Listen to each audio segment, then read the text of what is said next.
a guy named Lance Quinn. Yeah, who produces the Hooters, and I was talking to a lot of people, and a lot of people wanted to do it, and a lot of people liked what I had, the material. But Frank, I don't know, and even the communication problem we had with him not speaking English very well, and me speaking no German, except I'm learning some now. I don't know. It was just, there was just something there, but it was real. It was real scary, to tell you the truth, to picture myself in Frankfurt, West Germany, for months on months on. I'm going, you know, because it's like it's a real foreign country. If you go to London, it doesn't feel very foreign, but when you get into Germany, it's a very foreign country, and you know. But you like Germany? Yeah, I'm getting to like it a lot now. I'm getting to. That's great.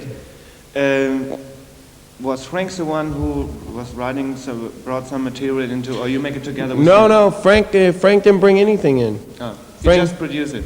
Yeah, Frank didn't bring anything in. We were going to stuff that was really good. I did a little. I was here for about 5 weeks, and then I had to go to LA and did a film, which you did a movie? Yeah, I did another film, which is coming out July 28th in the States. It's called Out of Bounds. Out of Bounds. Yeah, and it's the how many? You Eighth did it in movie. Germany also? I don't know.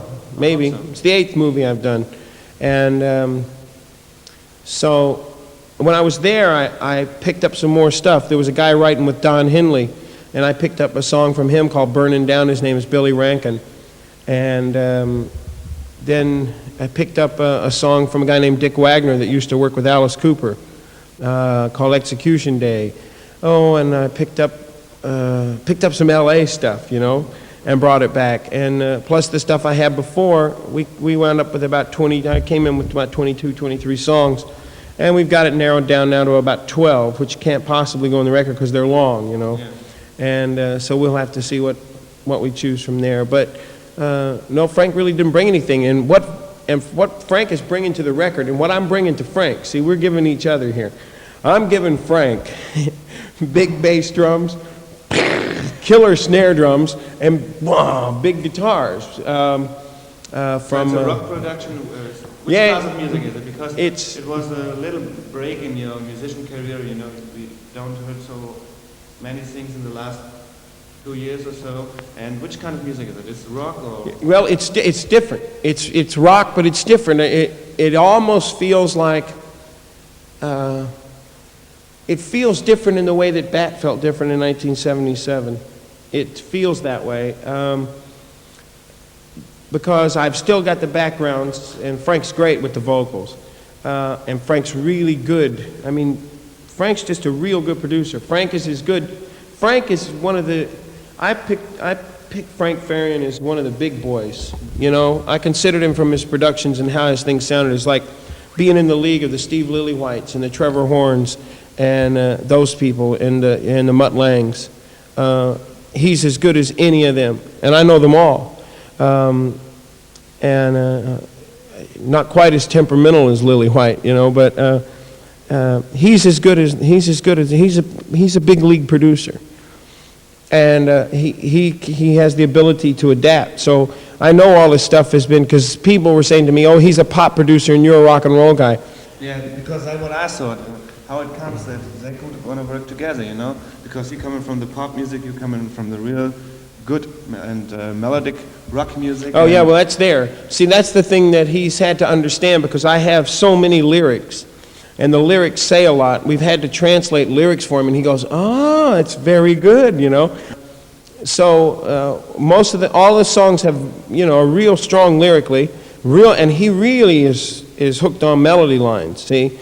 Which is real good for me because I've always had good melodies, and so we've picked the songs with the best melodies, and I've got the really good lyrics, and we have come up with guitar players out of Germany that are just great. Mm-hmm. Johann, I can't remember his last name, plays with Peter Malley, Peter Maffay.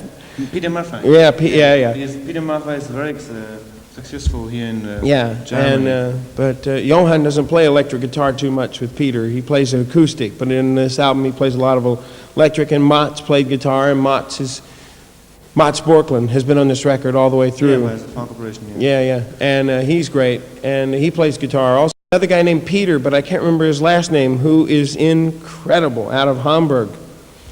Peter plays with Kurt Kress a lot. They have a little trio, an English bass player, Kurt Kress, and this guy Peter, this guitar player. I don't remember his last name. I think it's Weir, W-E-I-R, Weir. I don't know. Anyway, he's unbelievable. Yeah, the thing is, in the moment there are a lot of American musicians or English musicians here in Germany, and to make some production, and it's very in the moment to work with German musicians. Is it musicians. really? Yeah. Oh, I didn't know that. I didn't have a clue. In the moment, yeah. And the same is in America now. The people told so. So a lot of German musicians go over to the States and then work in there, you know. Oh yeah. And the American like know. it. You don't I don't know. I don't know that. I don't pay attention. I never pay attention to what's hip. Mm-hmm. You know, if I'd have known that, I didn't know that. But everybody's that Frank brings in has been great. I've used my bass player, John Golden, from America on the record. Yeah, John, I know. I know John. And I'm going to bring over my piano player eventually, near the end, and my drummer will come in on a couple of things, but Kurt's coming back as well. That sounds, is that this going to be a big production? Do you know at which time you're going to finish that, or you know the name already from the album? I think the name, well, I had two names, and everybody asked me if I was the first one, what it'll probably be called is Blind Before I Stop. Mm-hmm. And the other one was, the other name, you have to do it right. Go ahead, call me fat. But come on, you lost a lot of weight. Yeah, no, but that was a fun. I like that title. Go ahead, call me fat. Go ahead. I like that one. But everybody else goes, what? Have you been in Germany too long? That's what they. What have you been overseas too long? What are you crazy? So it'll probably. You don't get junk food here. Yeah, you do. You get plenty of junk food. Oh yeah, the McDonald's and the Wendy's. Bratwurst. But I think you don't. Bratwurst. Yeah. But I think you are not so much into the food like before. You know, before I saw you got some problems with the doctors and so said stop it or you die. Or no, I'm not. I just well, first it started out. I lost weight doing a film.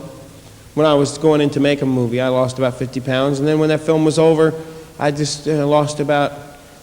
I used to weigh about in German about 154. 154 kilos. Yeah. Now I weigh about 115. 115. That sounds good. Yeah. I think you work really healthy here. Okay, Meat, and I think we're going to have video shots from your TV shows and from your video shows and from your live concerts. It was a pleasure for me to have you here live in the show. My pleasure. And I hope this production, what you're going to do now with Frank, is very successful, and we wish you all the best. Okay, let's say goodbye. Yo, goodbye.